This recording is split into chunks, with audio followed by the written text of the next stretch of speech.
Ladies and gentlemen, we want to welcome you this evening to our fourth anti-crime town hall meeting hosted by the leader of the opposition as she continues to fight for the people of this country to return safety and security to their communities.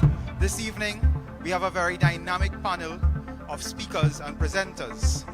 On our platform this evening, or stage this evening, we have two giants from our CARICOM political world, and we'll get into that later. But this evening, brothers and sisters, we'd like to begin our program with youth. The leader of the opposition told you 5 months ago that she would be engaging in a national discussion on crime. She'll be engaging in a national discussion with every single sector of this country. And a very important sector is the youth. Our first speaker this evening is Ms. Kavita Chotak, who is a graduate of the University of the West Indies St. Augustine campus. She graduated with a Bachelor of Science degree in criminology and a minor in psychology. She's one of the young, dynamic voices in our country. Let us welcome this evening to the leader of the opposition's anti-crime town hall meeting, Ms. Kavita Chotak.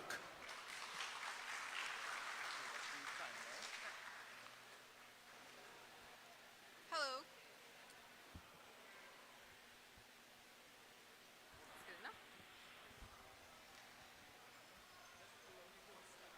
Yeah, hello. Okay. Hello, good evening, and special welcome to the leader of the opposition, Mrs. Kamala Persad-Bissessar, and my other panelists, former Prime Minister of St. Lucia, leader of opposition, the Honorable Alan Chastanet. Very eager to speak. Can we welcome her, give her a round of applause? Can I ask the sound people, we are not getting the sound properly. Can you please adjust the sound? Just pause for a moment. Let's see if they can help us with the sound system. Thank you all very much. Thank you. Check one.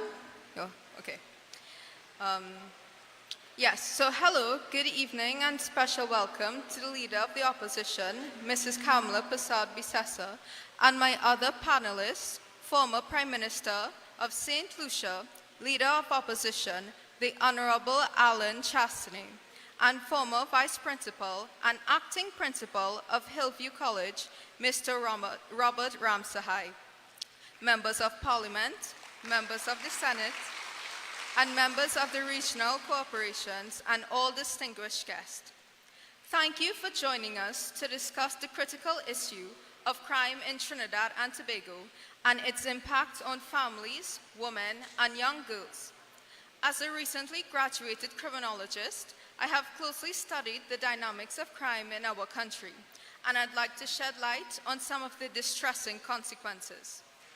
When we think of crime and its effects on our society, we are often concerned only with the direct impact and fallout of certain criminal activities, such as theft, violence, rape, kidnapping, and murder.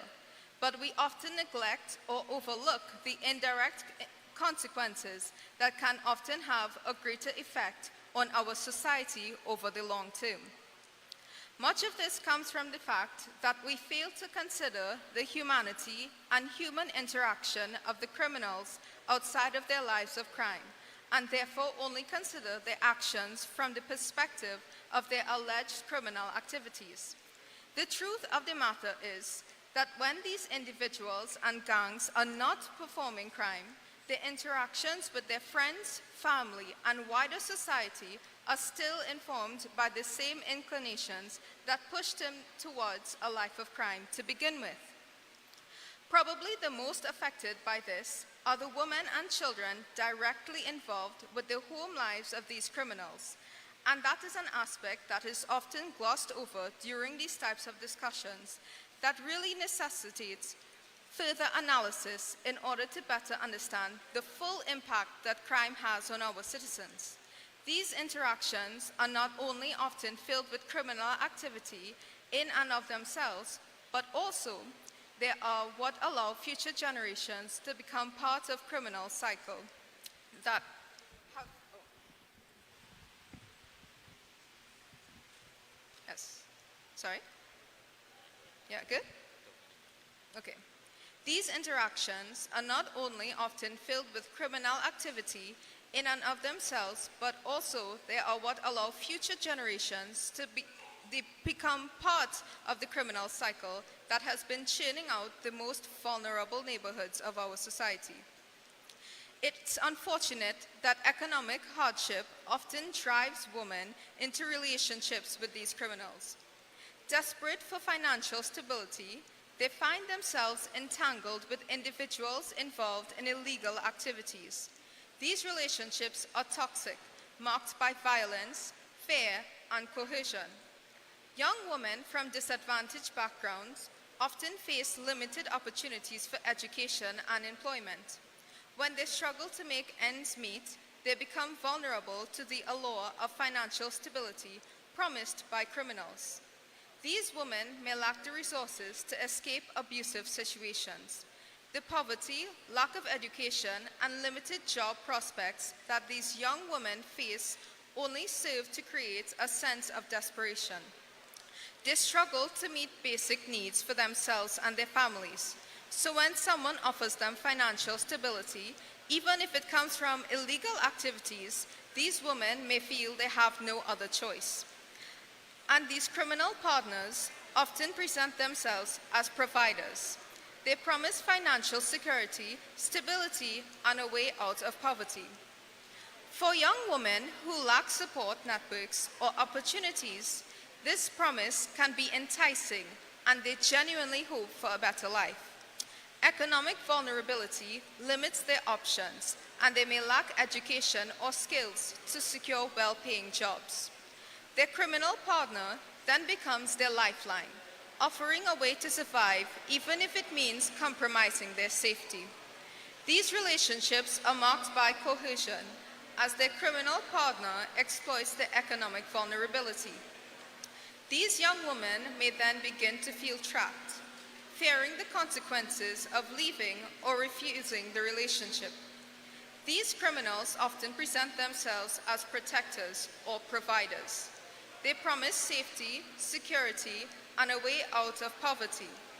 Young women, desperate for a lifeline, believe these promises. However, the reality is far from what they imagined. Once in these relationships, young women become isolated from their support networks.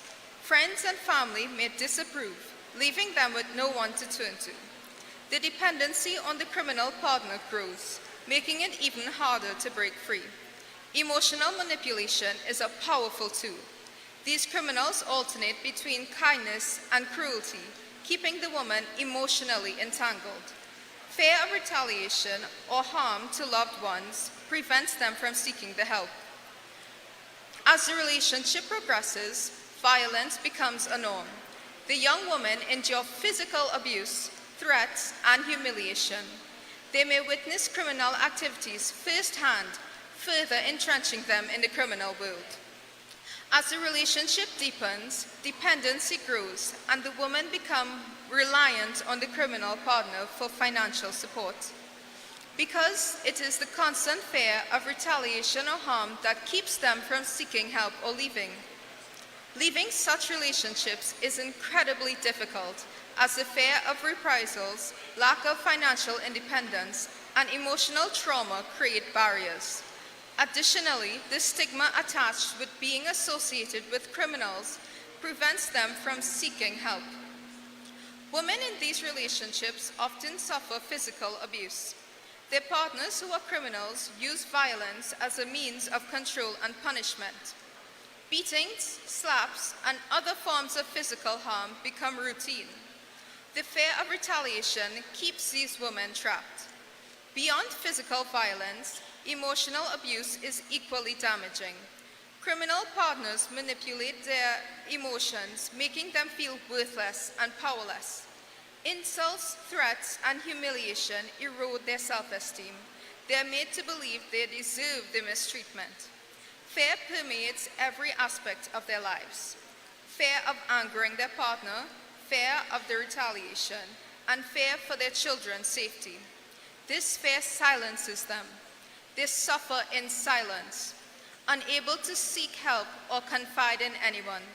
The criminal partner isolates them from friends and family. They become dependent on the very person who harms them. Isolation prevents them from seeking support or escape.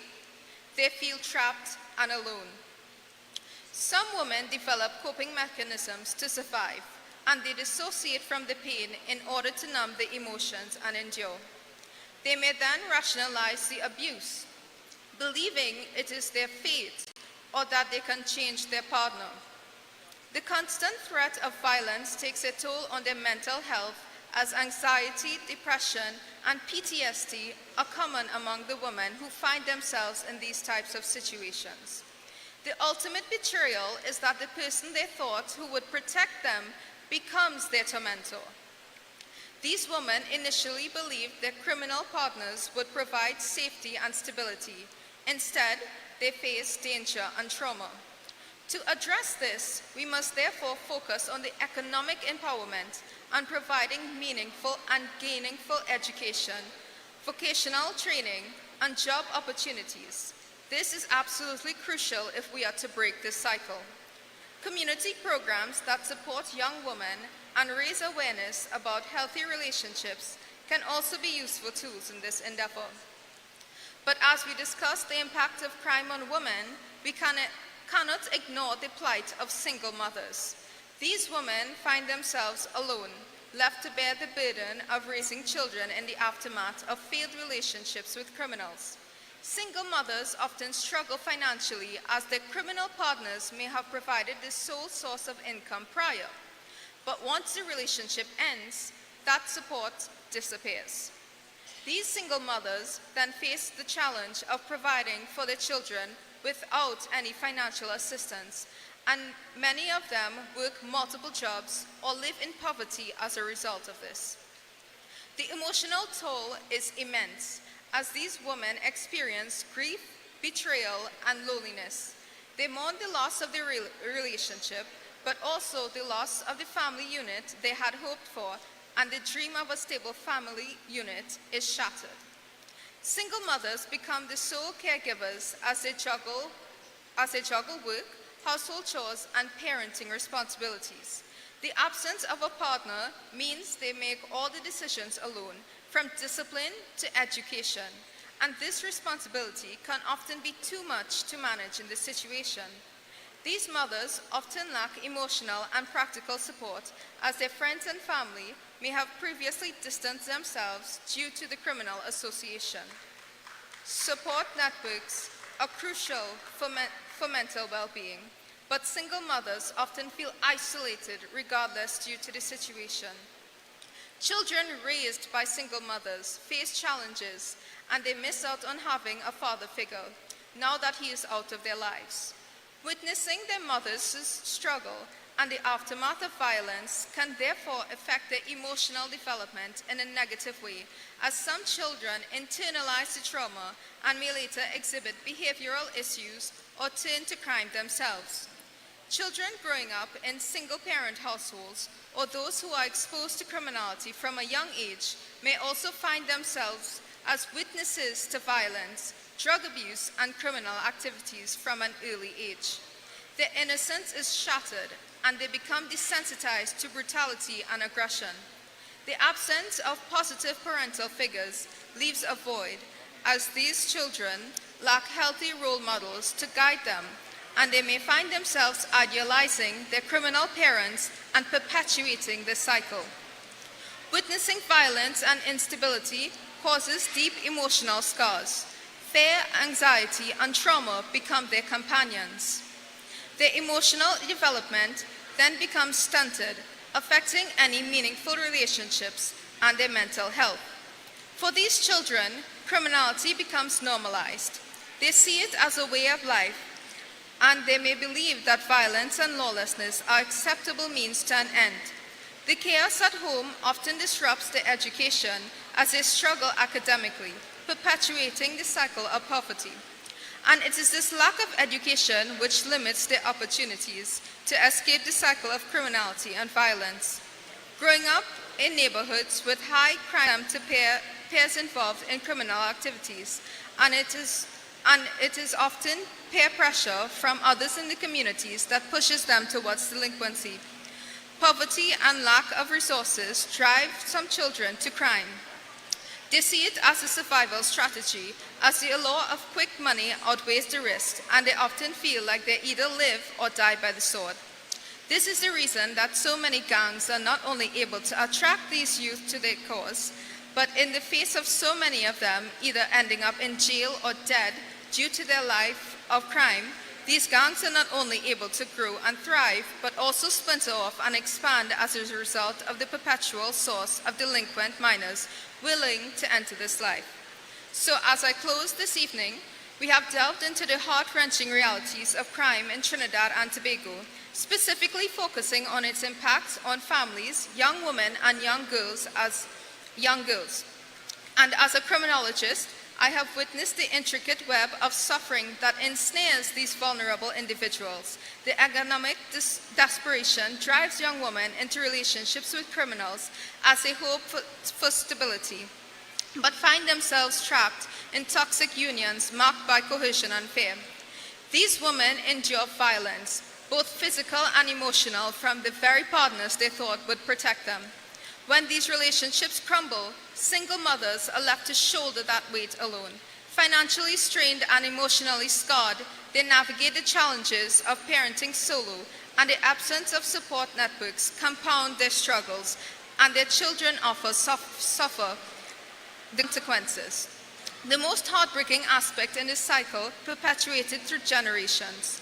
Children raised in criminal environments witness violence, instability and betrayal, lack of positive role models, disrupted education, and economic desperation pushes them towards criminal paths. Breaking this cycle requires community support, education, and compassion. As such, when we go home tonight, let us recognize that crime's impact extends far beyond statistics. It fractures families, scars women, and shapes the futures of our children. By addressing economic vulnerability, providing resources, and fostering empathy, we can rewrite the narrative, one of resilience and healing.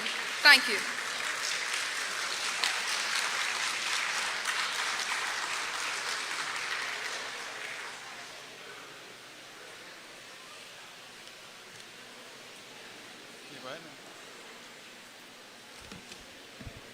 Thank you very much, Kavita.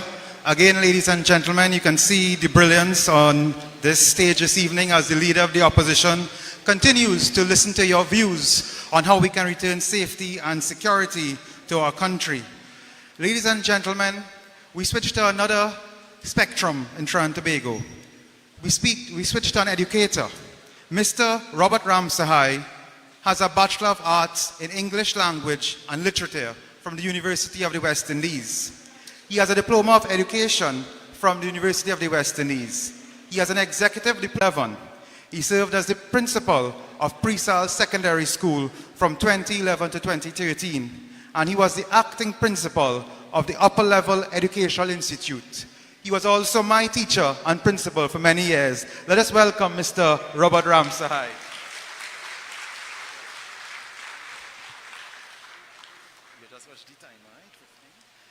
Thank you very much, Morris, for that warm introduction. Honorable Madam Kamla Prasad-Bissessar, I'm indeed honored to be invited to this. And our guest speakers, our Honorable Alan Chastanet and Ms. Kavita. All right, good.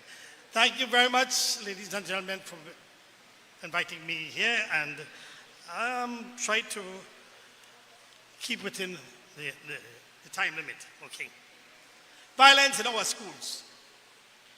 One of the simplest definitions offered by a Dutch criminologist, Peter Sperenberg, limits violence to the intentional encroachment upon a person's physical integrity. Intent here means there has to be a knowing intention to cause harm to another. That is why accidents which may be very violent are not considered. That is why we also discount the violation of a person by another who may be thinking he's acting for the benefit of that person, but who may unintentionally cause harm. Nevertheless, we can define it to include not only the use of physical force by a person or a group of persons or an institution against one another, but also as a psychological, social, and emotional dimension to encompass any coercive or exploitative relationship. Ha! That sounds pretty impressive, eh? Now that I have your attention, let's talk about violence in school. Allow me the opportunity to present a little picture of violence in our schools and to suggest a few possible solutions to this rising dilemma that is totally out of hand at this point in time. Check your social media, you will see every day something happening. I've been a teacher for over 40 years, and I've served as head of department, vice principal, acting principal in the best school in Trinidad and Tobago. 2 President's Medal in 1 year, Hillview College. I have also served as principal in a government secondary school in Central, and last year I also served as acting principal in one of the best private schools, secondary schools in Warners. So I have had experience in 3 different types of schools: the denominational schools, the government schools, and the private schools. And because the denominational schools are run by religious bodies, they have inculcated strict discipline in both students and the staff. And they retain a special kind of ethos. And they perform well because of it. And even this control today is being eroded by the ministries of education. However, let's look at the government schools. They have yet to build an ethos, with the exception of QRC and St. George's, and even these have fallen by the wayside recently. School violence includes violence on school property on the way to or from school and from school on school trips and events. Violence by fellow students is the most common and particularly vicious when different schools are involved. School violence can be real or implied threats. It can be verbal, sexual, physical, or perpetrated with or without weapons. If a person is deliberately harming another or acting in a way that leaves that other feeling threatened, that is school violence. There's no single reason why students should become violent. Yet, they exist. Some are just following behaviors they have seen at home, on the streets, in video games, movies, or television. Some do indeed have actual mental problems. Some have been bullied, and they feel isolated and rejected by their peers. And these are just only a few. One editorial says, the school system today is a style parading a substance. Let us look at the types of school violence today. 1, physical violence includes any kind of physical aggression, the use of weapons, as well as criminal acts like theft, arson, vandalism, and you name it. What physical threat is involved. We have psychological violence, which includes emotional and verbal abuse. These involve insulting, threatening, ignoring, isolating, rejecting, name-calling, humiliating, ridiculing, rumor-mongering, that's gossiping, lying, or punishing another person for no reason. Then there is sexual violence. Includes sexual harassment, sexual intimidation, unwanted touching, sexual coercion, and even rape. Bullying can take physical, psychological, or sexual forms and is characterized by repeated and intentional aggression towards another person. Now this one is most common. Taxing is the extorting of money by threatening violence, actual violence, or by blackmailing. Then there is cyberbullying, which is a new phenomenon. Includes sexual or psychological abuse by people connected through school, on social media, or other online platforms. This may involve posting false information, hurtful comments, malicious rumors, or embarrassing photos or videos online. And this is a culprit here. The COVID virus and its attendant closure of physical schooling have brought unprecedented behavioral problems among many students. Today, social media is rife with video clips of students fighting each other, both boys and girls, smashing of a maxi taxi recently, a school bus. And this weekend, I saw a video clip with smashed classroom furniture, upturned chairs, and I saw chairs stuck to the ceiling, defying gravity. I have never seen that in my life. 40 years I've been teaching, and this 10 years out of the system. And I have never seen that before. Yet, I have a video proof of it. So what causes school violence? There's no straightforward answer, you know. There are always risk factors, and these would include poor academic performance, prior history of violence, hyperactive or impulsive personality, mental health problems, witnessing or being a victim of violence, alcohol, drug, or tobacco abuse, dysfunctional family dynamic, domestic violence or abuse, access to weapons, delinquent peers, their friends, bad company, and of course poverty or high crime rates within the community, that is, where the gangs are seen as idols. So what can we do? Parents react to school violence in different kinds of ways. Some parents encourage their children to bully others. They say that you're strong, be strong and fight, stand up to them. Others try to teach their children how to act in a way that will not attract bullying or other violence. But that never works, and they may teach the child to blame himself for being bullied. Other parents are proactive, and they try to work within the school or challenge the school if necessary to try and keep their child safe. Some schools have programs that bring students together to share their experiences and to talk about solutions. This is engaged in by private schools because they can afford it. They charge you money and they can bring in experts. They are also streamline who they take in. I've had a situation in the private school where I had to expel 2 students because they wouldn't change. 3 strikes and you're out.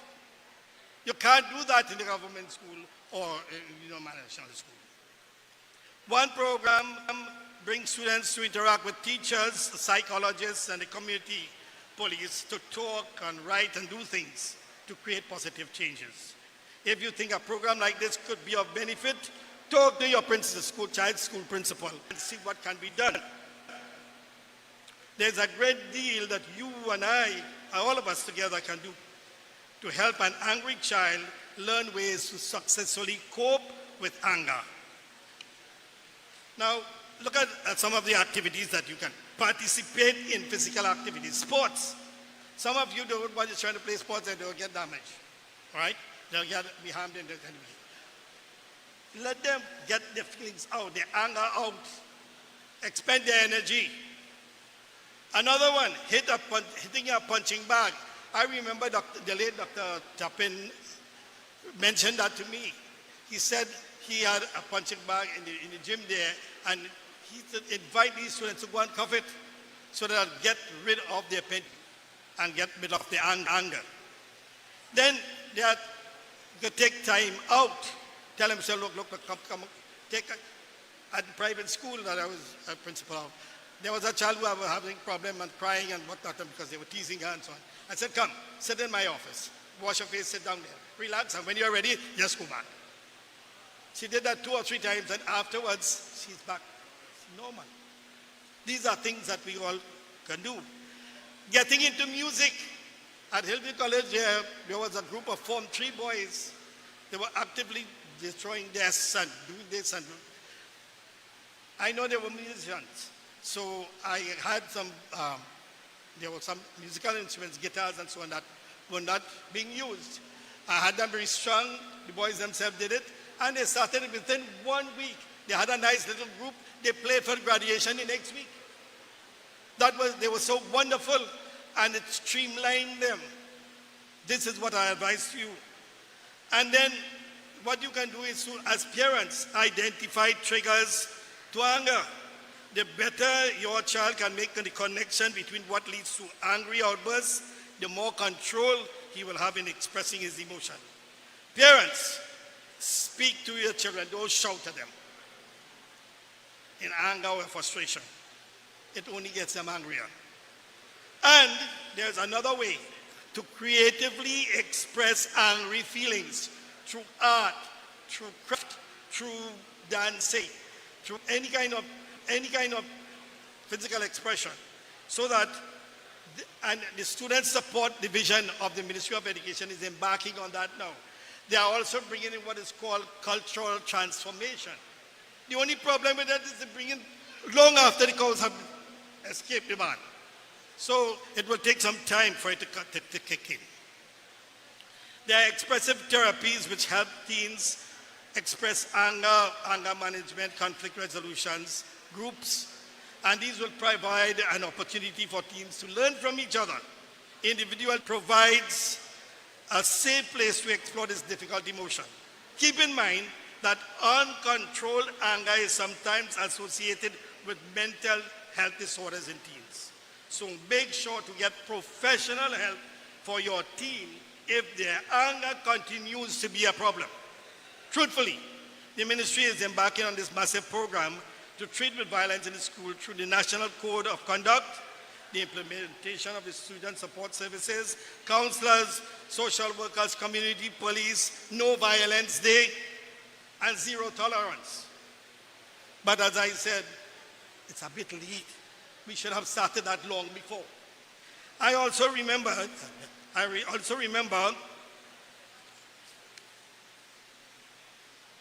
right here in San Grande, the late Mr. Fazal Karim had converted the former Ascot Cinema into a coastal training facility for nurses. However, that was shut down. And just soon afterwards, what happened? You're importing nurses from Cuba and all other places. You can employ these youths. If you have them doing nothing, they'll find trouble. They'll find the devil make idle hands, do all kinds of things. What about those teens who are already bloodied into the gangs now?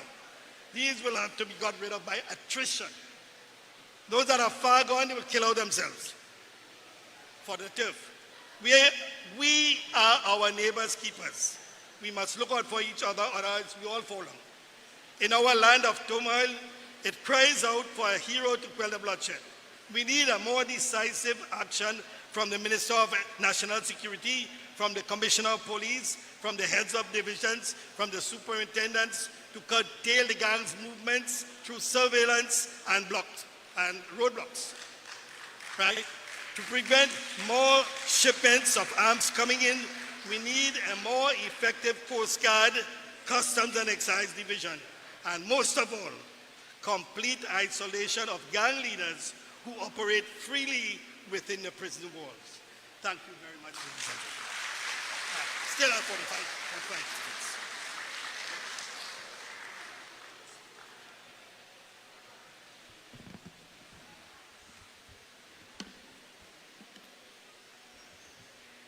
Thank you very much, Mr. Ram Sahai. Sandy Grandi, you are gathered here in your hundreds this evening The organizers have told us that you are well over 700 people here listening. And I understand why you're out in your numbers. Because 5 months ago, when your leader of the opposition, the Honorable Kamala Persad-Bissessar, pledged these crime talks or these anti-crime talks, she told you that she'll be engaging every single sector of society. But she also told you that she would be bringing a host of experienced individuals. And you've seen that this evening with youth and from the educational sector. But this evening, the Honorable Kamala Persad-Bissessar, who I will say is your Prime Minister in waiting, has done even better than that. She's brought CARICOM to you. She's brought a CARICOM legend to speak to you this evening, brothers and sisters. Brothers and sisters, the Honorable Alan Michael Chastanet is a giant in CARICOM and regional commerce.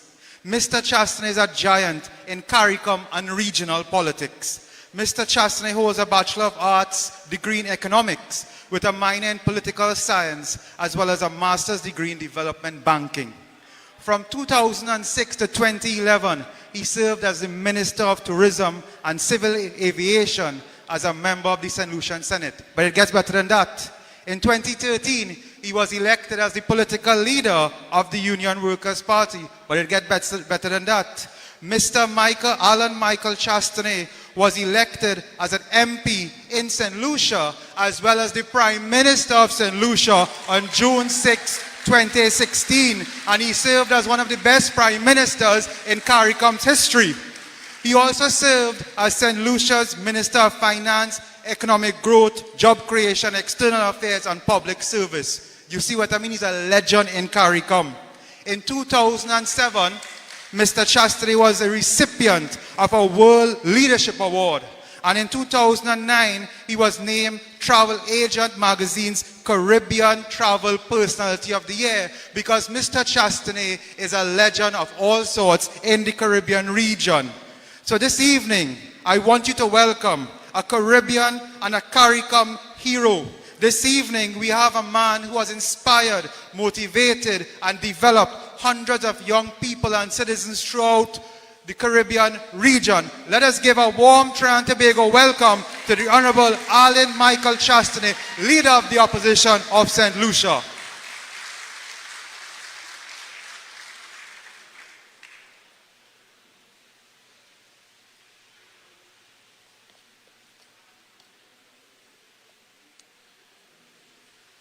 Good evening, Trinidad and Tobago. It's great to be here with you this evening, sharing the platform with such distinguished speakers. First of all, let me thank the very young lady, Ms. Kavita Chotak, for her presentation.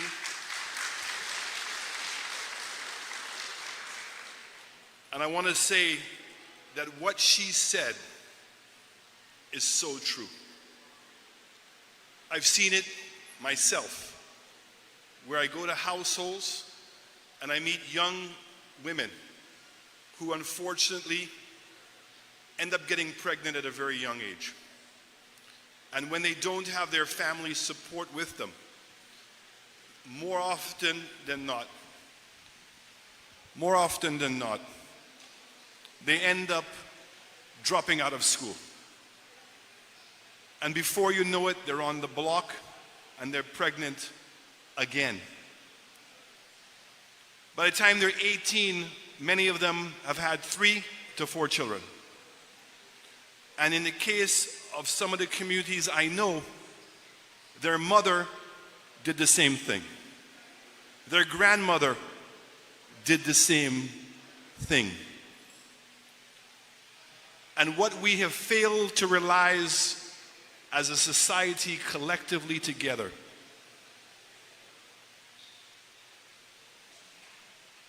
it is not their problem alone. And the traditional way that we have been in the Caribbean, where your neighbor is your family, all too often we individually are struggling so much that the last thing that we want to do is to take on someone else's problems. But those children grow up in a household where the mother sends them to school in hopes that the teacher feeds them. They go to school with the same shoes, the same clothes, and they are teased, they are ostracized. And we've seen it repeat itself over and over again, where rather than face that pressure, they drop out of school. And they become our children, but we don't adopt them as our children. And this is where the government of today has to take up the responsibility of taking care of those children.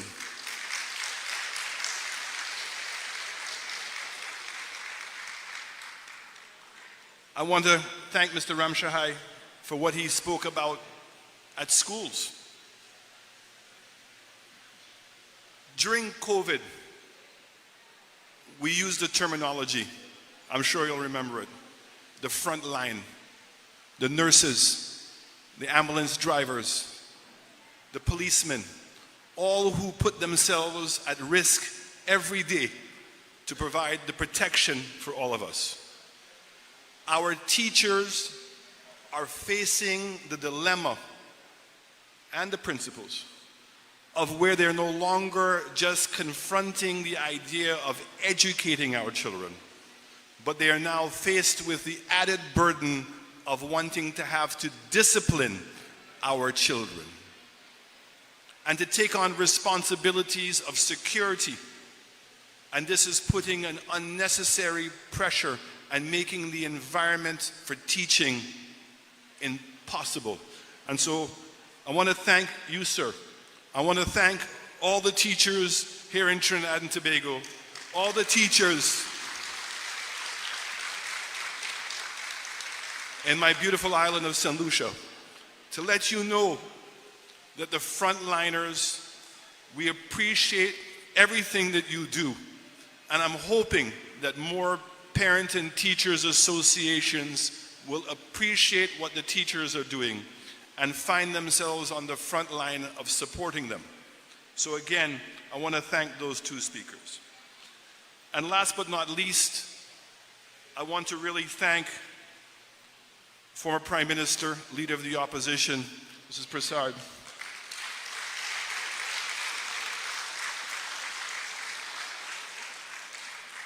for breaking the mold, for being a person who is looking for solutions but not to blame anyone else.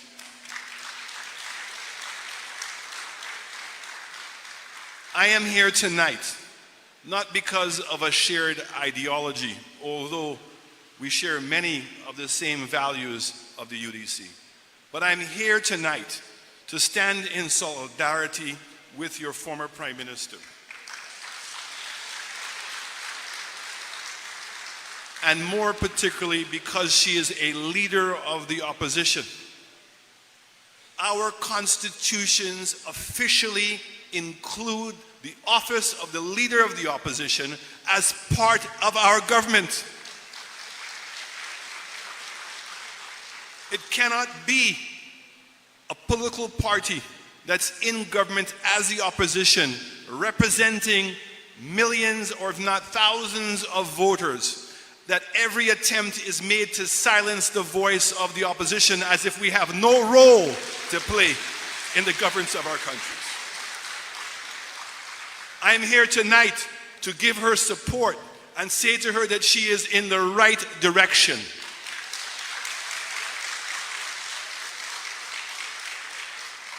She is setting an example for all the other leaders of the opposition, that our job is not just to protest, our job is not just to oppose, but our job is to create platforms like today to give the people a voice to speak. In St. Lucia, we remind the government every day that while we have a parliament, there is one person or one group of people that the parliament must respond to, and that is the people's parliament. Everyone is not lost. And so today I want to say to you, Madam Leader of the Opposition, congratulations on taking a positive step in developing your country and to make sure the voice is heard. And I want to say that she is so visionary that we had a discourse this evening. And to say that we are going to take this voice now to the region and form a collective group of leaders of the oppositions and to make sure that the voices of the leader of the opposition in the Caribbean region is heard by the CDB, by the World Bank, and by CARICOM. And we're no longer going to be denied the voice in representing all the people who did not vote for the government, and to make sure that that voice is listened to and given a seat at the table. So again, thank you for your courage.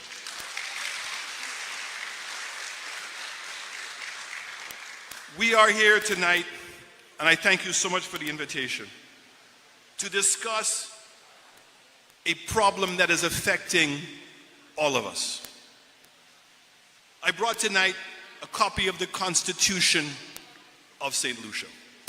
You have your own constitution. Some of us have not taken the time to really appreciate what a constitution is. A constitution is a contract between the citizens of a country to empower an entity called the government of Trinidad and Tobago, or the government of St. Lucia, to make decisions in the best interest of all of us. That we give that authority to government superpowers to make decisions for us.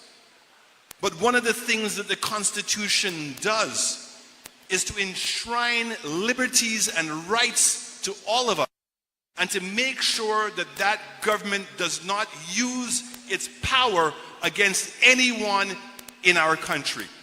It cannot use that power to oppress and suppress the rights of individual citizens in our country.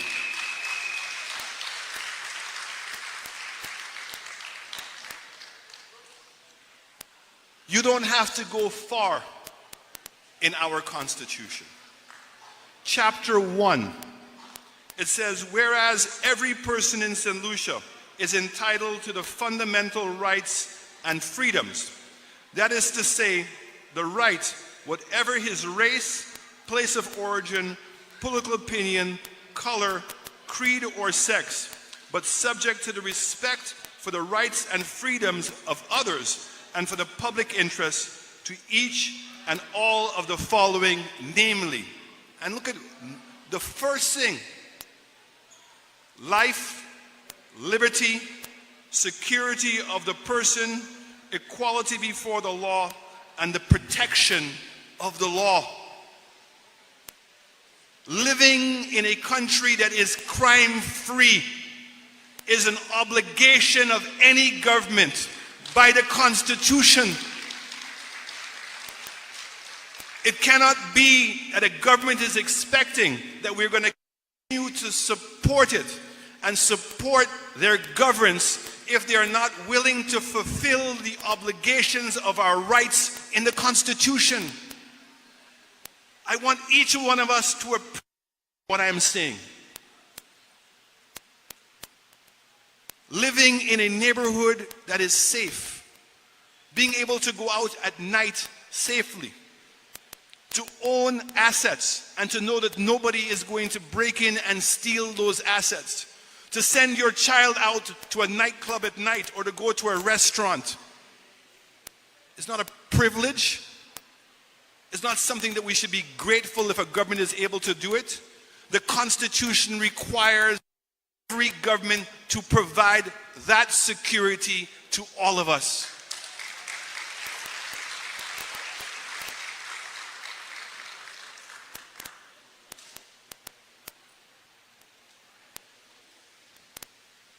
Crime is the enemy of our country. Think of how much money you spend on securing your own home. Think of the things that you don't do because you're fearful of crime. Think of the amount of money that government is spending on having to try to fight crime. Think of people who have been injured and they can no longer make a contribution to their family, and that they now have become a burden to their family. Think of the frontliners, the nurses and the doctors and the police officers and the ambulance who have to pick up young people or citizens of this country who have been killed. Do we really take into consideration the mental trauma that we are causing to them? A young person that we all too often hear losing as a teenager. Do we calculate what that person could have contributed to society and the loss of that genius? We don't know who the next great person is going to be. But if we lose our young people too young, we are depriving ourselves of their own genius. Who can put a cost to life? And so when we sadly listen every day to the news and hear about another murder, how many of us now just chalk it up to another number? Do we really visualize the mother that lost their child? Do we visualize the brothers and sisters that have lost that child? Do we visualize the friends that they had and the impact of that child or that teenager being lost on them? We have to admit it. We have become numb to the number. We no longer put a face to who's being killed.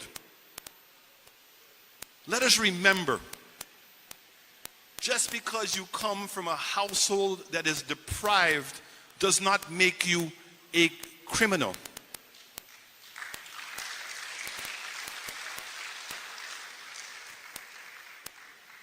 And when we read a press statement, the mother is being interviewed of a child that's being lost or been killed, what do they say? I loved my son. He was a good boy. In her eyes, he was. But we are all guilty of making that person a criminal. We say to ourselves, where there's smoke, there's fire. Is that the Christian thing to do? How are we ever going to get change when every murder and every person who's being lost doesn't affect our heart? That there's no longer a sense of urgency to bring about change.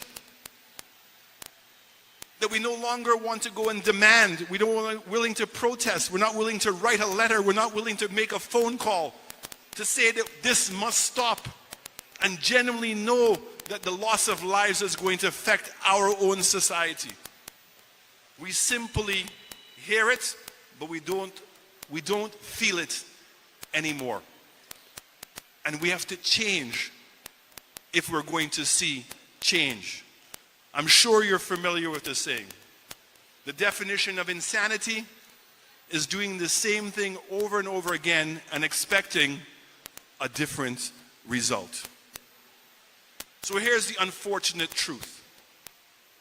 All of us in the Caribbean are no longer feeling the truth.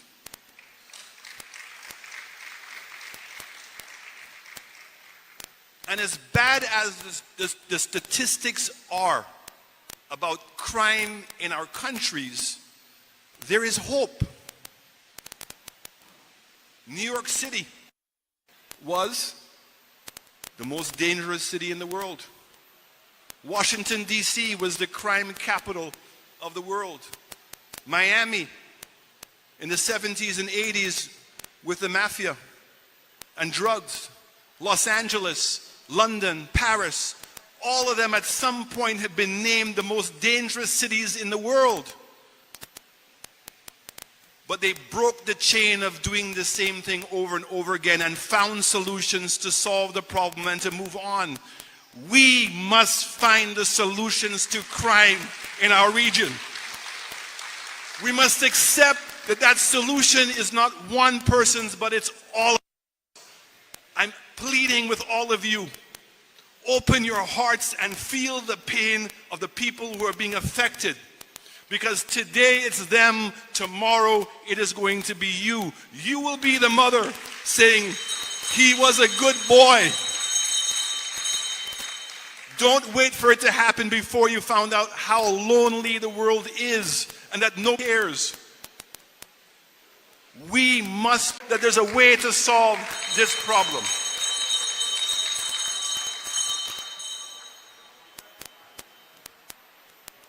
Let's start regionally. One of the first changes we must accept is that crime is no longer national. The gangs which are creating the most problems in our countries, they are regional and international networks. How are you going to fight them by yourself in Trinidad and Tobago? How is St. Lucia going to fight them by themselves? How is St. Vincent or any other country in this region going to fight those institutions, those corporations of evil? How? They are bigger than all of us. They have more weapons and more technology than we have. And that is why, while I was Prime Minister, I supported the idea that each country should allocate $1 of its airport tax to go and support the RSSS, the Regional Security System. We must fund it where it becomes better equipped than the criminals. It must develop a border control. Trinidad and Tobago's border is no longer its own. Freedom of movement of people. So we must protect each other's borders to be able to protect ourselves. We need a border control system of where there is communication with each other. When RSS goes into our countries, the Prime Minister, they pick some officers from each one of the countries who have never spoken to each other. So all they're doing is showing force. They're not going to go and solve any problem. All they're going to do is quell a fight. Going to be a referee. And the police and the people and the criminals in those countries are laughing because they have no intelligence on the ground. How are you going to fight like that? And I'm calling upon the leaders today, many of them who were there while I was there. Many of them would know the meetings that we had in Trinidad, because Trinidad is the lead for security in CARICOM. I'm asking them to do the right thing now. Allow the tax to go through and let us fund a regional security system that is going to be to protect all of us. I want to know that the brightest and the best police officers in each one of the countries will now be working for that regional organization. I want to know that there's an entity that can audit our own police forces and give them guidance to this. And I want to know, I sleep at night, to know that not only the borders of St. Lucia are being protected, but the borders of all of the CARICOM countries have formed a net around ourselves to keep this scourge out.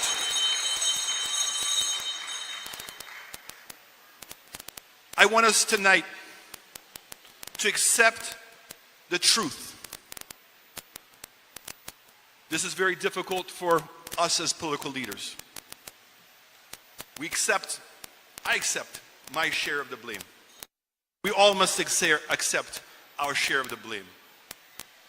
The gang are offering our young people a better future than we in our own country are offering. That is a truth. I have young people who come and say to me, Mr. Chastanet, I see how my father has lived in their life. I watch how my grandfather lived his life. I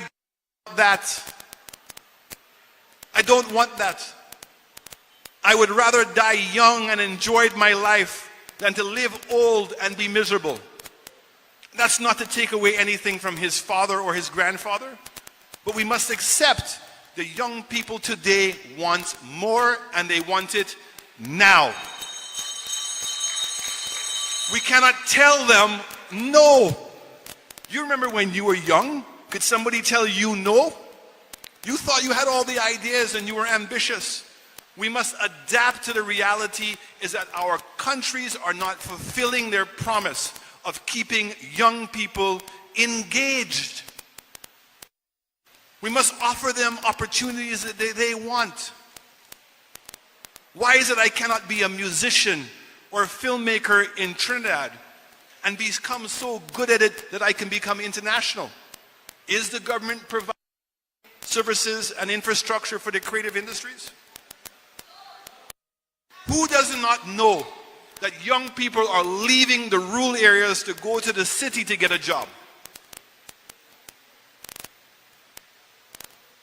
But technology today allows you to build work centers in the rural area that young people can live at home with their family and have a job internationally, making a world-class income.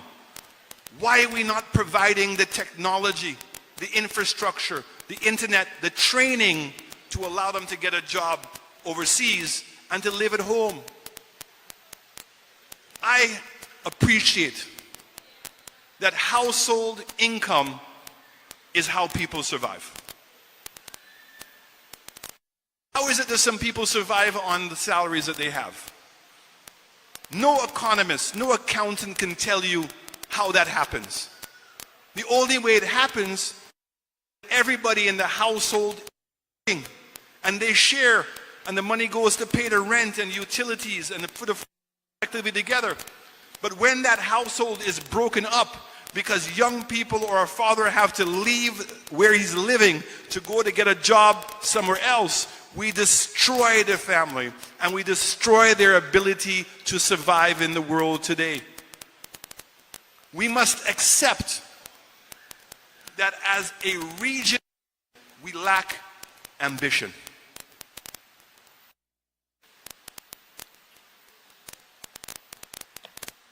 UAE knew they were going to run out of oil. They've not run out of oil yet, but they said that and they dared to dream to build an economy that nobody else thought could happen. And they have succeeded. When Trinidad and Tobago does not live up to its expectations, it affects the rest of the Caribbean. When the rest of the Caribbean lives up to its expectations, it affects Trinidad. We have young people that can show us the way. They have the courage.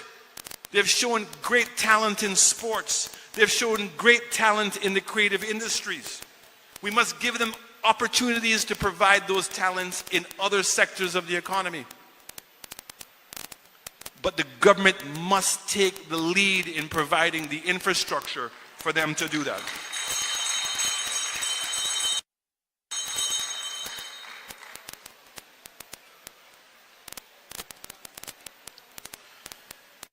Country, I was very proud of the fact that what we did is we created for the sporting fraternity a sports academy.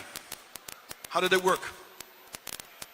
It worked by taking kids who were excelling in sports and putting them in a school that continued to teach them but helped them excel in their sports and compete in the world.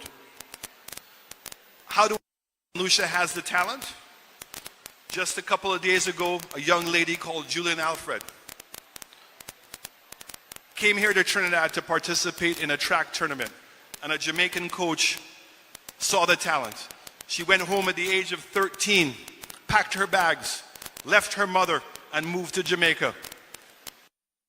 And she just ran the fastest 60 meters in the world ever. You know the that your citizens have had. And sadly, many of them have had to leave our country to be in an environment of competition for their talent to come out. It's time for us to build that competitive environment here for them to succeed. Where does it start? It starts in your communities. How many people are willing to volunteer their time to be a coach in their districts? You are willing to volunteer your time to be referees? Do we have a schedule of events where we know that basketball, football, cricket, swimming, track, that there's a season, that we know on a Friday night the secondary school kids are going to be participating in competitions. On a Saturday, our primary school and our secondary school. And on Sundays, we know that our seniors are participating. And put a proper structure in place like what they've done in Jamaica for track and field. They are producing winners because to be a successful athlete in Jamaica, your head has to be on. How does that help our young people? There's no way that you can compete in Jamaica at the high school if you want to beat Usain Bolt's record, because that's the goal for every young person. You cannot be drinking, you cannot be smoking, you cannot be out partying at night. Competition creates discipline. Competition shows us that we can succeed on a global level. We must bring that competition into our communities in order to give children and young people an avenue to express themselves at a world-class level. Do we have theater shows in your communities? Do we have a competition for playwrights? Do we have a competition for writing songs? I say to all my Calypsonians, writing a political song about what is taking place in our country means you only have an audience of 1.5 million people. After the Calypso season, they're on to the next year. But if you could write a song like what Arrow did, international, your audience becomes global. And we must teach people how to take advantage of that. We must be able to say to our young people, we can offer you a lifestyle where you don't have to be scared of being, that you don't have to be able to kowtow a person. You don't have to be scared to carry around a gun and that somebody is going to get revenge on you. But we can offer you a lifestyle of where you can sell money to enjoy the things that you want to do, and you can help your back to building our nation. Education, our technology platform, infrastructure in the rural areas, and a globally competitive salary. Are we scared to say that? Have we become so ambitious we accept them the way it is, although we see that it's not? We must demand more because our voices of silence has produced the problem that we have. We are losing our young people. That is the fight that we have.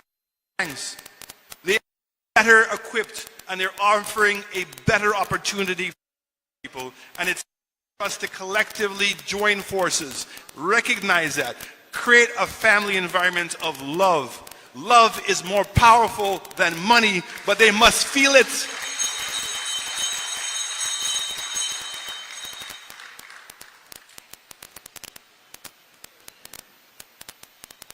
Every day, I live it. Every day, it hurts my heart to see the young people that we're losing. Every day, it hurts me to see being by our own mediocrity. And how quickly we are as individuals to blame other people, or sadly, no longer feel, put our head down. Gone are the days when you used to walk in the street and you saw somebody begging. Gone are the days that you would be passing by your neighbor. They lost their job. They're on hard times. And are able to help them. Those are things that we can do.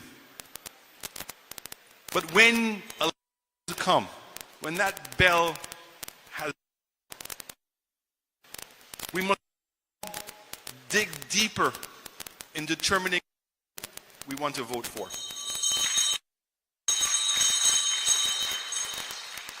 It is easy to talk. It's easy to make excuses. It's easy to put out propaganda and to divert people's attention from what the real issues are. But you must look past and not only see a vision that you can believe in, but a vision that there is a chance of it being implemented. You have 5 years to find out that the person was bluffing? Or do you have the example of experiences where persons were in government and things were happening? And we believe the stories. When a person wants to destroy another person's house, deflect the attention on their own house.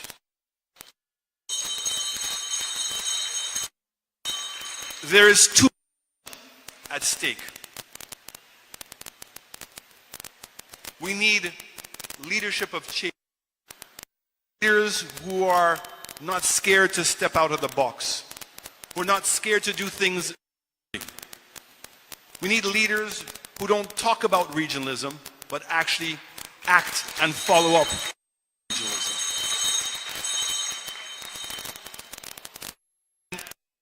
Do not collectively come together and participate. We don't understand what the Constitution is and the rights that you have and the expectations and the demands that you should have as to the rights that have been provided to you. Then who's to blame but yourself? And maybe my country's solution about whether somebody is going to come out and join your voice. Take the lead. Follow your heart. Want better. And the children of people who you don't know, but of citizens of your ought to be your children. And take that responsibility. It's time for us to elect for change. Crime is a scourge. Unless we change the judicial system where people are going to be held accountable, meaning that crime can't pay. But we can't just offer penalties. We must offer people different alternatives. It's an alternative. And we have that we believe in our country. We believe in contributing to our nation and making a change. We must have confidence in ourselves that we can anything in the world that we put our minds to. And we must make sure that we have a government that has the infrastructure and the opportunity for all of us to succeed. I thank you very, very much tonight.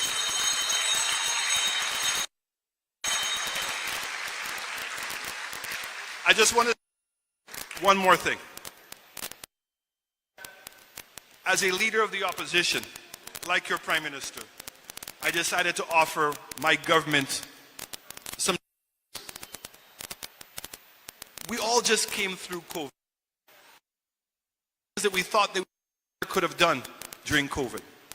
One of the things in St. Lucia is we created a command center.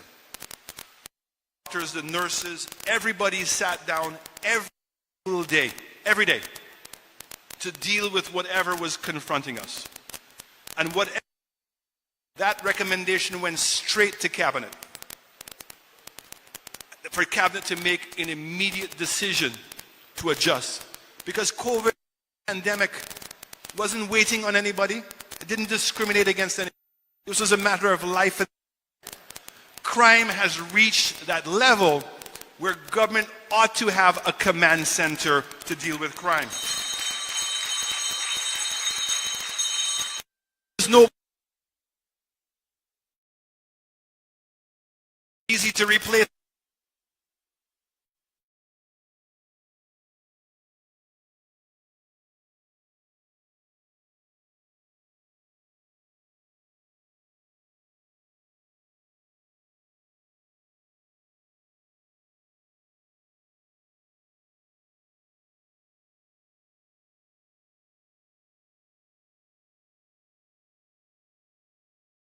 Tonight, with the people, for the people. We have the resources, but we are not utilizing it and harnessing it in the right way. KPP Plus leads the opposition anti-crime tour hall at Swaha Hindu College in Sandy Grande. The fact that Trinidad that has so much money, we are no scanners boy on the port. 3 of my farmers were held up. The way we're doing it, we cannot keep addressing it during elections. We cannot address it only during budget periods. We must fight crime every single day, and crime is everybody's in business. We must create more integrity within our police force. So having polygraph tests of all of our police officers, we must be satisfied that they're telling the truth all the time. That's a responsibility they have to all of us. We must make sure that our fishing boats and all of our commercial boats that go out to sea, that they have a GPS, so we know where they're going, who they're in contact with. That's how you protect your borders. You put stringent things in place. Cameras is no longer just acceptable to have a camera. We must have facial recognition. We must be able to have the technology that if we have an APD on anyone, the cameras can detect the person. That is what's going on in the major cities in the world. Why should we be any different? We should have the best systems to provide a safety net for us. We have to accept, as small societies, that people don't want to give information. We don't trust the policemen that when we give them information that they're not going to tell the bad guys. So we have to find an anonymous way for them to get information and to be incentivized to do so. We must resolve the backlog of our courts. We must have more integral judges and hold people accountable. It cannot be a young man with a record who all of a sudden is caught with an illegal firearm, is given bond. It has to be much more serious than that. And we also must make sure that these kids, sometimes who come, not always, but sometimes come from a deprived family, that when they go to jail, that we don't make them lifelong career criminals. How do we do that? By putting young boys in jail with older men. Who becomes their friend? They go to the best university to find out how to be a better criminal. We must create a system that creates a second chance for our young people, that they made a mistake, but let's put them back on the road to developing our nation. Make sure that by the time they finish, that they have a job, they know how to save money, and they know what it is to be a positive contributor to our country. I thank you very much.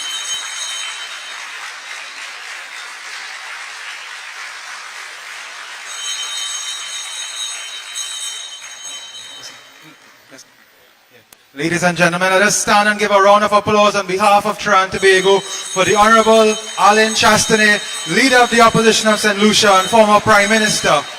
And I'll ask you to keep standing as we welcome the incoming Prime Minister of Trinidad and Tobago, the leader who continues to fight for you day after day, night after night. Let us welcome the Leader of the Opposition, the Honorable Kamla Prasad Bisesa, to address you now.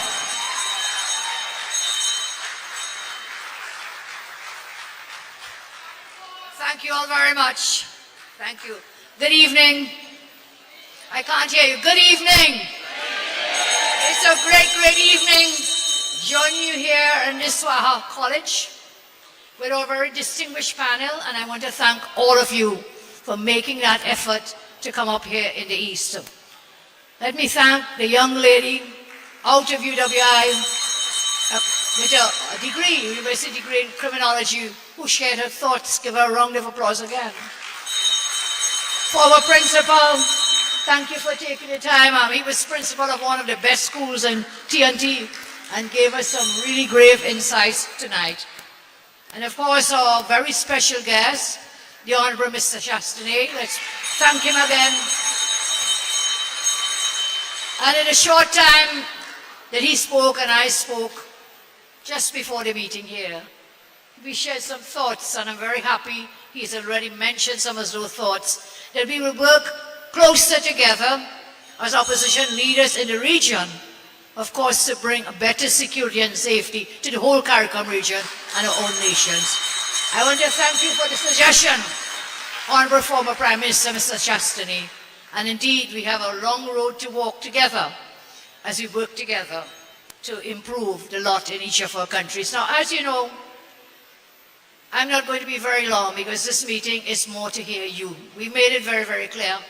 Mr. Chastanet spoke about education, and that is one of the areas, Honourable Prime Minister, that I was very frontal about, very strong on, seeing education as the only passport out of poverty. Education is the only key to a better quality of life. And it was just on Friday, my colleague MP Anita Haynes in Parliament brought a motion ready to condemn the government for its failures in the area of education. And we have to look at the fight against crime as a holistic one. It is not just about guns, about more police, it's not about just putting more boots on the ground. Yes, it's all about that. But it's also about the holistic fight against the factors that militate against good governance. So that includes education. Honourable Chastanet spoke about education. It includes the economy. It includes the economy for sure. Because if we don't have jobs, what happens? It doesn't mean because a young person doesn't have a job, they automatically become a criminal. But then, when they can't put food on the table for their families, what happens? So we have to have a holistic approach. And all our presenters tonight gave us some further thoughts. I want to ask you now to share your thoughts with us. The whole purpose of these anti-crime talks was to hear from our presenters and from you, each of you. So we'll open the floor. Kievan, are you here? You have the mics? Okay. Kievan and the others will work the floor. There's no need to line up. If you just indicate by a show of hands, we'll have the mics brought to you. So thank you again, and we'll end up and close in a short while. I thank you very much.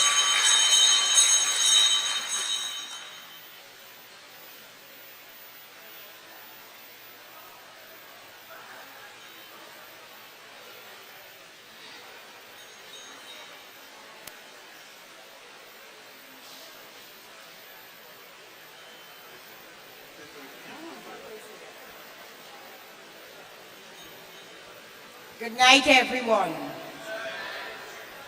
I have listened to our two previous speakers who spoke on children. And I am just adding a little more to what they have said.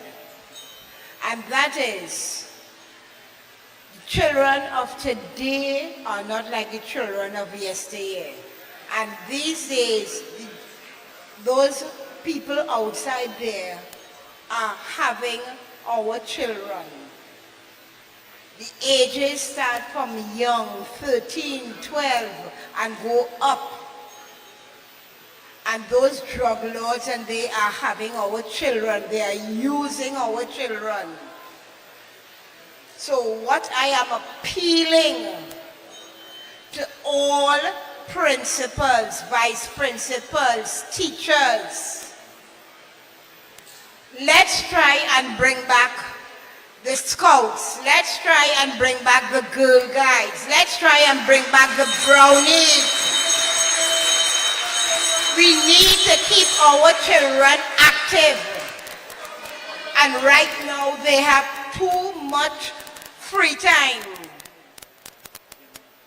They have too much free time right now, hence the reason they are being how they are right now. So if there are any principals, school teachers that are here now, and they wish to get help to open the groups, I am willing to help. All for the sake of our children. And if you want my number, I am children. But we as parents is not making the time for our children. We have to go to work, we have to do this, we have to do that. Who is seeing about your children? Who makes breakfast for them? Who greets them when they come from school? Who helps them with their homework? The parents are not there, they are not getting that parental love. Okay? So, anybody again with my needs help, don't be afraid, call on me. Thank you. Thank you very much. Thank you so much for your suggestions. We welcome them and they make a lot of sense. From a mother's mouth also comes from a mother's belly. So let's thank her for sharing her thoughts with us. Good night, brothers and sisters of Sandy Grande. It's such a pleasure to finally meet you, ma'am. Good night.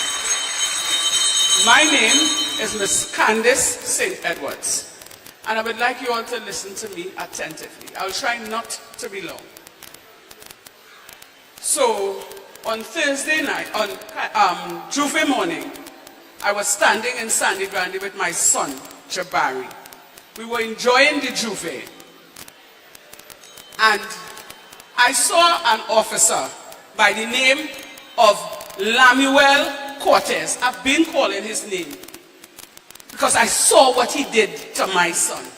And there were other people, neighbors that was around that saw what he did. And it hurt me to see that happened in front of my eyes. So while we were standing there, the officers was in a formation line. And Officer Cortez, came out of the line, walked towards my son. Now I was standing there, not close to my son, but away, a little way off. Reason being my being there on Juve morning is because the Thursday before Carnival, somebody sent me a video where they were searching him and they took a picture of him. And the picture part is what boggled my mind. So the Friday morning, I decided to go to the station to speak to an inspector as to find out why harassing him and taking his pictures. Only when I saw the video, he told me that officer always meets him on the street and harass him, embarrass him, tell him all kind of insulting things. Now please, you all listen to me carefully. I want to explain myself because I am so tired. I've been fighting tirelessly to get the attention of the Commissioner of Police, even the Prime Minister, even the Minister of National Security. I've been trying. And I went to them. They said that everybody was in meeting. So I left and I went to Professional Standard of Bureau to lodge my complaint. They sent me back to Sandy Grande. Right? I did that again. And on Juve morning, my son Jabari Francis would have met his fate. While we were standing there, Officer Cortez walked into the direction of my son. And they tell nobody that tell me. I see what Officer Cortez did to my son. He walked straight into him, hit him the tip of his baton in his throat. When I saw that, I ran in the direction. And I said, what is this going on here? What did he do? I didn't hear what my son said to him. But in a quick second, he hit him another batter to his belly. Start pulling him in and start beating him on his head. And in a snap, my son was in the ground, surrounded by 15 or more officers, being beaten and kicked like a dog on the ground. This is what I saw with my eyes. While I was trying to get in to save my son, I couldn't save him.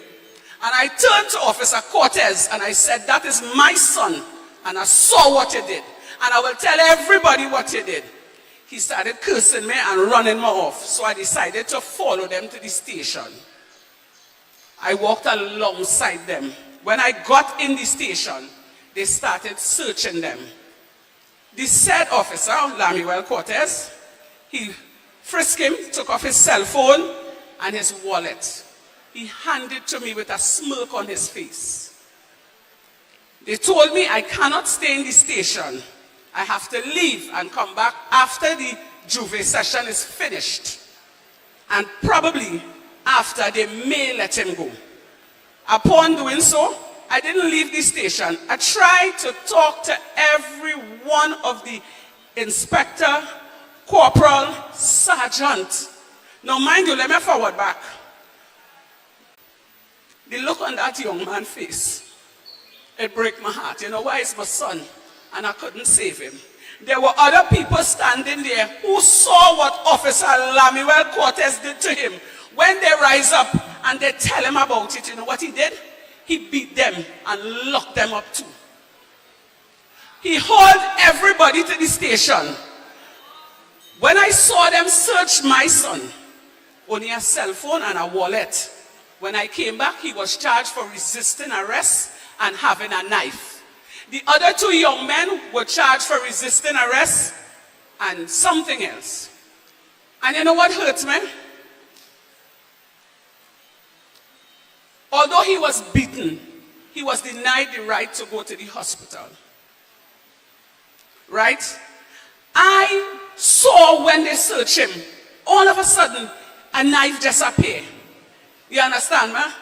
And this officer, when I decided, I went up, I went down looking for help. I decided to make a video and put it on social media because I didn't know much about the TikTok. Somebody showed me how to do it. This Saturday afternoon, a squad car pulled up in front of my house, introducing themselves, saying that they are from the Sandy Grande police station, and the inspector sent them to my house in relation to a video that I posted. So, I put them in their place because I tried since before the Thursday, the Friday, I tried to talk to them because I tell myself something was coming. And it's only then my son started opening up to me and telling me, Mommy, every time this officer see me, he always interfering with me, telling me all kind of degrading things. Now, mind you, this is not the first time. The first time, there was an officer by the name of, forgive me if I'm long, I just want to get my story out because I've been fighting. Candace, I can hear your pain. Yeah. I can feel your pain. Yeah. And we will look into this matter. We can't take your whole story tonight. I'm not going to give. Where is the boy now? Where's your son? He went to work because he has to work to help pay a lawyer. Have they charged him? They charge him, yes. With an offense. So we'll take your number and we'll get our lawyers on to see if we can help you. Further, I will have to serve. Yeah. I will have to serve a disclaimer. Yes, I understand. In the allegations that you're making, I do not and we do not take ownership of the allegations. I want to make it clear, so it will be investigated. Yes. And we'll get a lawyer to see how best to help your son. Thank you very much. God bless you. God bless you. Pleasant good night, everybody. Pleasant good night. My name is Asha Cabrera. I'm a 19-year-old from Guaguayari. Anybody know which part Guaguayari is? All right, far, real far. But I am an entrepreneur. Now, I do work on regular 8 to 5, but I'm an entrepreneur. I'm a photographer, I'm a spoken word performer, and I am a videographer. And recently, one of the issues that has been heavy on my heart is that because my parents are not able to afford the luxury resources that I probably need to be an efficient worker, I have to do things like travel. Now, if you call me to shoot in Grande, I have to get up from Guaguayari and travel. Now, I don't have a problem with that. But the thing is, with the rising crime rate in this country now, I am not just risking passage or sacrificing time. I have to choose my life versus financial stability. And that should never, never, ever be an option for young people who are trying. Because you might watch and you might say, Palm son, sit down there and here doing nothing. But it is hard to find encouragement when you have to sacrifice your life for betterment for you and your family. Thank you.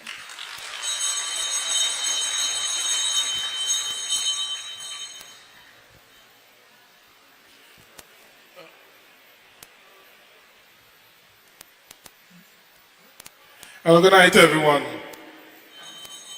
I just want to make two statements here. And in reference to crime, we all hear crime, and when we look at crime, we think gun, think knife, burglary. There are all kind of different types of crime. There's corporate crime. There are white-collar crime within Trinidad and Tobago. And when society on a whole is been affected by that, it's a ripple effect that trickles down to the common man. I hope you guys are understanding what I'm saying.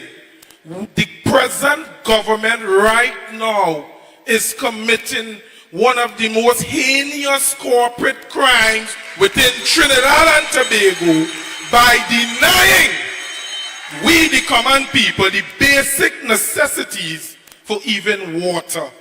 When we don't have water, we can't send we children to school. When we children not in school, they are influenced on the block. They are influenced sideline.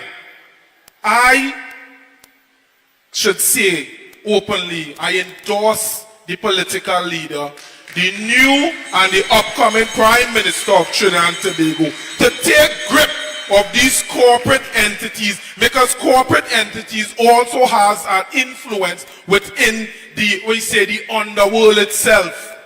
Well, listen what I'm saying. Everything comes and works in hand, and it's a ripple effect. By a butterfly flapping his wings here could affect a tsunami in Taiwan. That is how serious it is. And here is the ripple effect I am asking each of one of you here tonight. Give yourself accountability. Look to the person next to one of you and say that we want to make a change. Just how the political leader want to make a change for Trinidad and Tobago. And I say the ripple effect is so, it's such a welcoming thing. Just as how the political leader here is reaching out and going from pillar to post. And the ripple effect even went extended to the PEP by coming forth to join the fight and working to move this heinous government out of government to make the better lives and the common necessities. Because when the very fabric of our society is damaged, we cannot look back to the glory days or when our former Prime Minister was there to say, hey, it was good. We want that back, people. Crime, it will affect each and every one. And when it reaches in your household, then we will look at one another and say, what we did. We have the opportunity here now to voice our opinions. Give the political leader ideas. Let she take the battle and run with it. Let she go to the United Nations and say, as common man from Sandy Grande, give me this idea. And now it's being treated in a way that it's beneficial to everyone. And I say in here tonight, I endorse the political leader. Moving forward in 2025, you have my utmost support.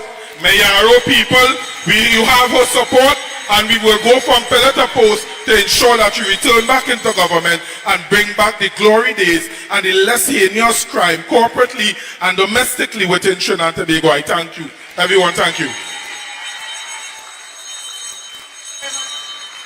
Thank you so much, son, for that very impassioned plea that you're making. I hope you're heeding the calls. We have to unite. We have to work together. Last Monday, I called for all parties who wish to work with us to unite against the present government, to bring back good governance to TNT, to rescue TNT. And since then, several have reached out to say, yes, we endorse the UNC, we will work. So let's thank them for all those are reaching out, because it's together, united, we will win this thing. Go ahead, son. Thank you. Honorable Leader, specially invited guests, and everyone, good night. My name is Shari Allen, and I I'm a resident of Northeastern Settlement in Sangre Grande. I am here tonight to speak on some of the residents who are currently living in fear. We can all agree that crime is currently out of control. I would like to plead to the Commissioner of Police to weed out the rogue elements within the police service at the Sangre Grande Police Station. Too often, SRP Lemuel Cortez is abusing his power by threatening to arrest us and goes as far as threatening to kill us. Over the years, we would have made several written complaints to the Police Complaint Authority and the Professional Standards Bureau. However, we are still awaiting feedback, but this officer continues to terrorize us. The vision of the Trinidad and Tobago Police Service is to make our country a safe place, but even in our homes, we do not feel safe. There's a lot of skilled persons in my community, and I believe that emphasis should be placed on employment as we try to eradicate poverty. We envision a partnership with the police service as we strive to achieve safety and security throughout our community. I graduated with a master's in business administration from the University of Bedfordshire in London. I can easily get a job, but what about those who are constantly being harassed, constantly going before the court and stuff, and they are unable to get employment? I think that we should try to eradicate poverty and try to get this work and employment for these skilled persons. Thank you.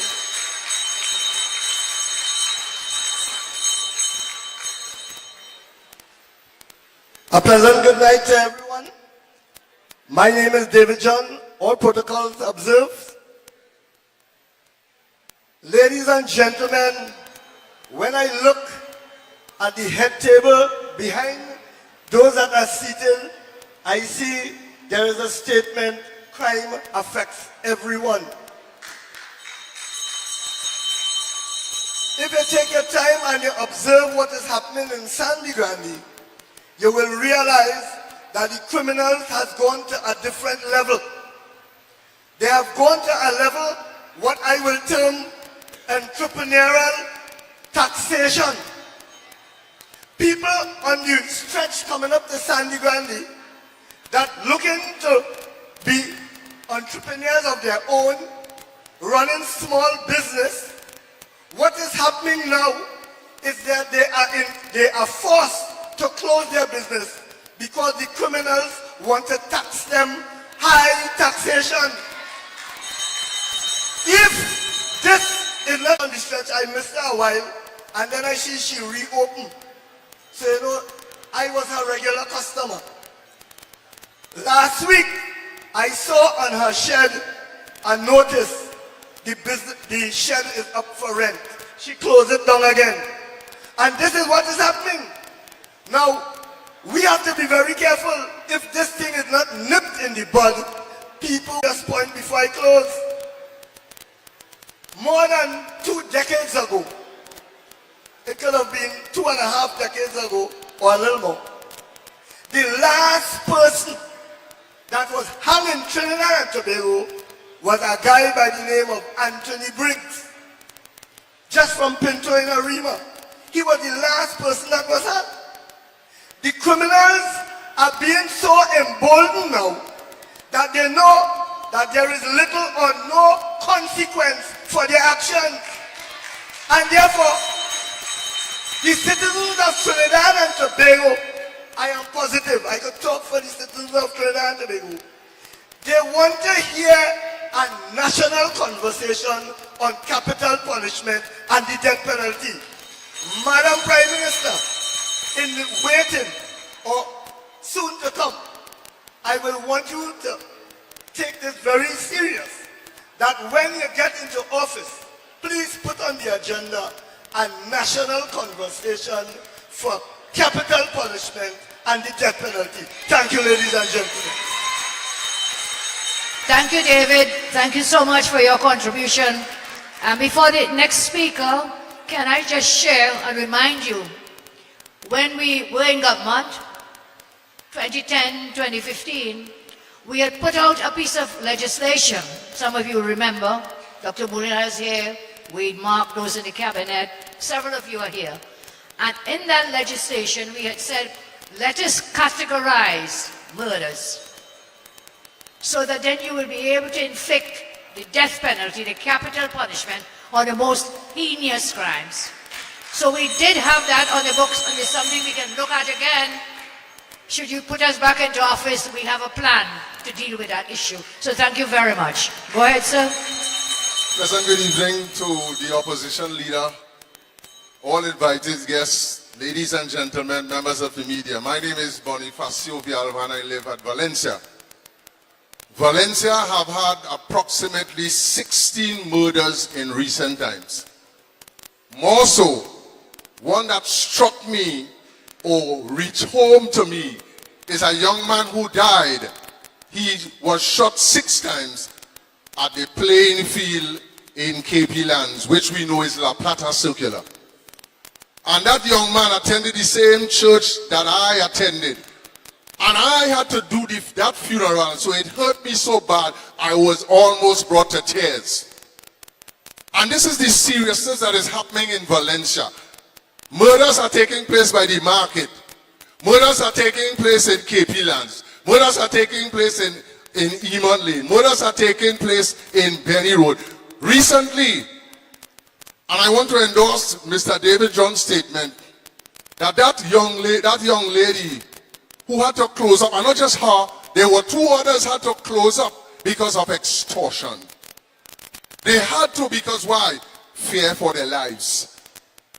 And again, I want to say thanks to the opposition leader for inviting smaller parties to come to the fore. Let us talk so that we can have a government of national unity. That is the only way we could unseat the PNM. If not, we're going to have to take another 5 years of pressure and stress. We don't want that anymore. We have had enough of that.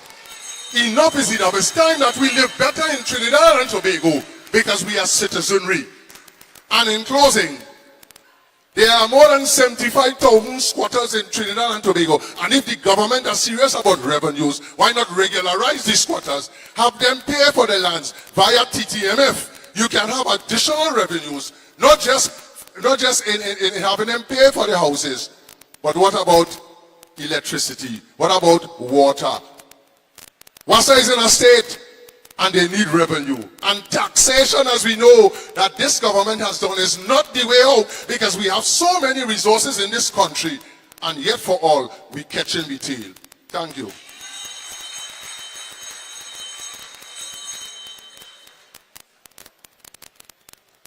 A pleasant good night to each and every one of you. Anthony S.D. Harper, Group Scout leader of the 4th Shogunah South Secondary Scout Troop. And what the first speaker said, she's talking about Scouts. I am a Scout leader. Since the 16th of September 1973, I have been a Scout leader. I have been in this community for the past 50 years. And I want to say something here tonight. I am sick and fed up of crime in this country. Every day you pick up the papers, you see murderers are getting away.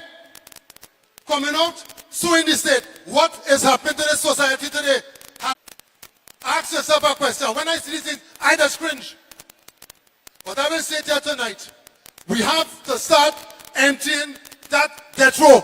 And with this lady, as the next Prime Minister of Trinidad and Tobago, we will make sure that happens. With God, all things are possible. Look it right here. Trinidad and Tobago stand firm.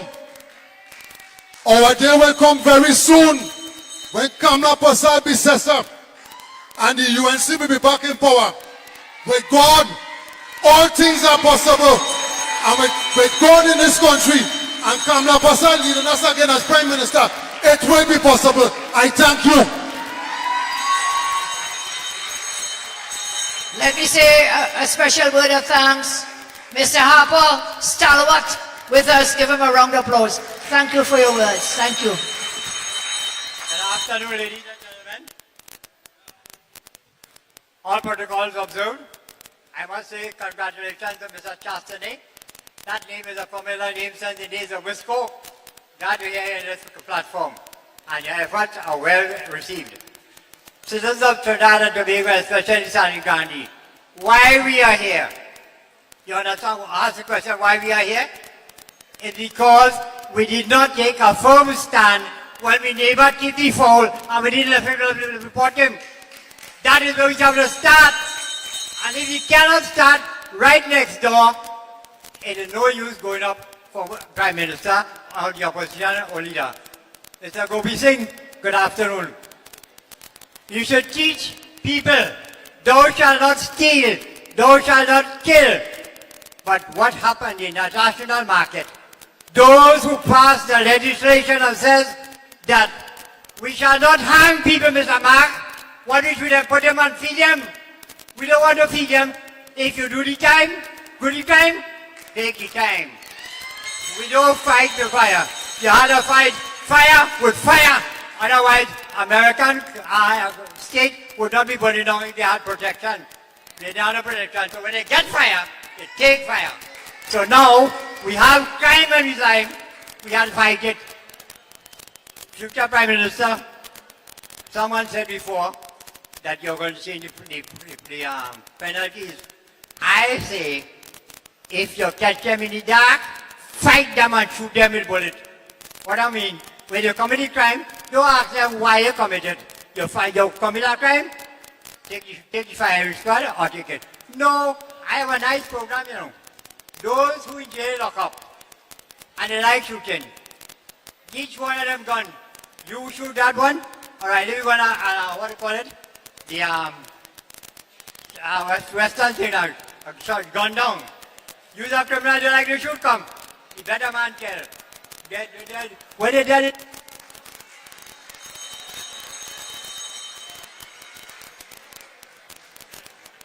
once law, no excuse for nothing. You commit a crime, take it down. Mr. Chastanet, last to see you after so long and hearing your name. Good night, everybody. We want to get rid of them. Right.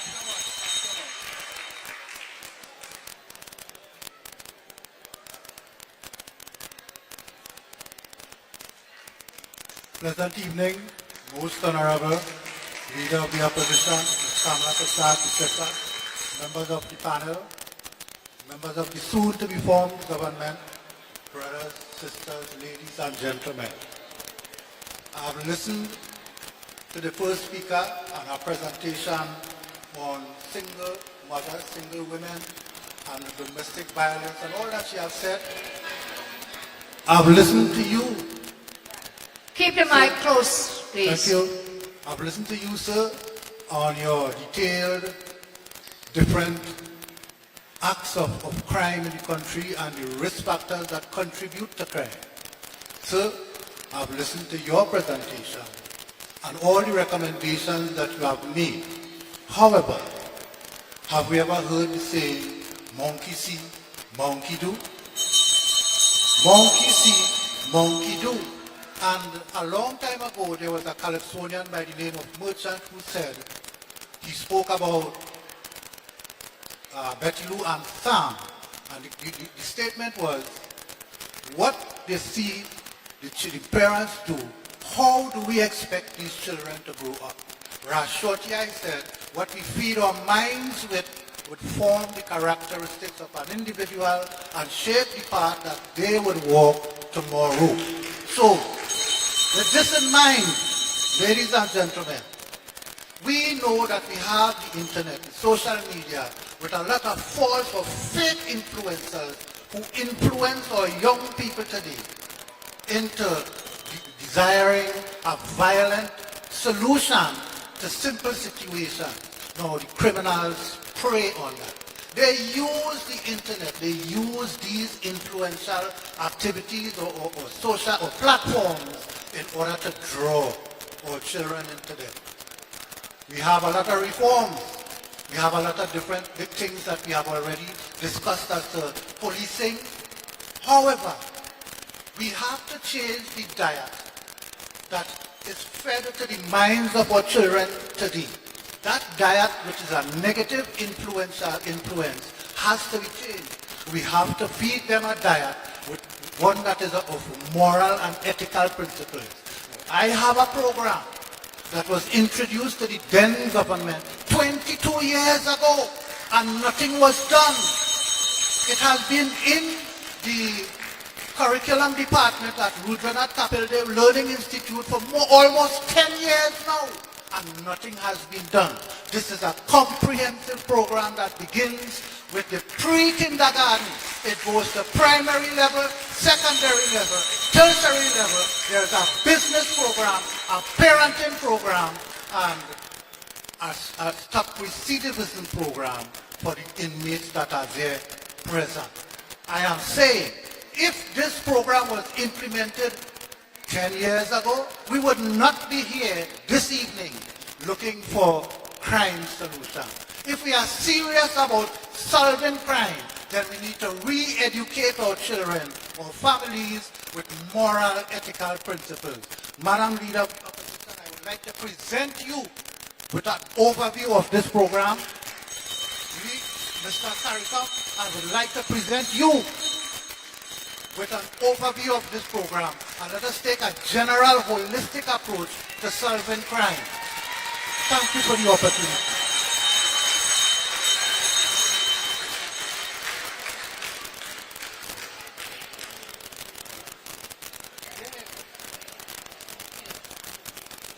Pleasant good night. Good night to the opposition and everybody here. Pleasant good evening. So my name is Kimberly Sabga, and I am the founder and president of the Connect 88 Foundation. Now, before going to what I want to say, I want to tell you a story, short and sweet. In 2022, I left my home to go and get some ice cream. I was followed. Some gunmen, jump out the vehicle, block my car, held me at gunpoint, assaulted me, and attempted to kidnap me. Right? Now, because of my history in the military, knowing a little basic self-defense, I was able to defend myself and get away, to be able to tell the story, right? Now, I use a knife to defend myself. What I really wanted was a firearm, right? Because now, with how the crime situation is, these people who are attacking you, coming into your homes and all these things, they come in with high-powered rifles. So you with a little knife in your hand can't really do nothing, right? So I'd like to touch on, maybe giving us access to firearms. We'll get to our FUL, making the process a bit easier, all right? According to the opposition, I mean, if I had a firearm, I would have loaded up the Matic, cock it back, and empty all of them. Right? Okay, so getting to the point, right? Which means that we have 100,000 people on the ground to assist with the crime situation where information is concerned. All right, they remain anonymous, but we are partnering with the Trinidad and Tobago Police Service to assist with the crime situation. Right? Now we have people with a history of military training, people well trained, equipped, they have a history of that type of training. So it's not no coming to work with nobody, right? We also provide free basic self-defense classes for the ladies. Of course, you're leaving your home 5 o'clock in the evening, late in the night, to go home and all these things. You have to know how to defend yourself. It is a necessity, right? So my question is that I would have submitted a proposal to get some sort of assistance to bring this project to life. Because as I said, I can contribute 100,000 people on the ground to assist with crime. Right? Now, we don't know if everybody here law-abiding, so we don't want to really go into details as to how we are going to contribute our resources. All right? So that is for the police.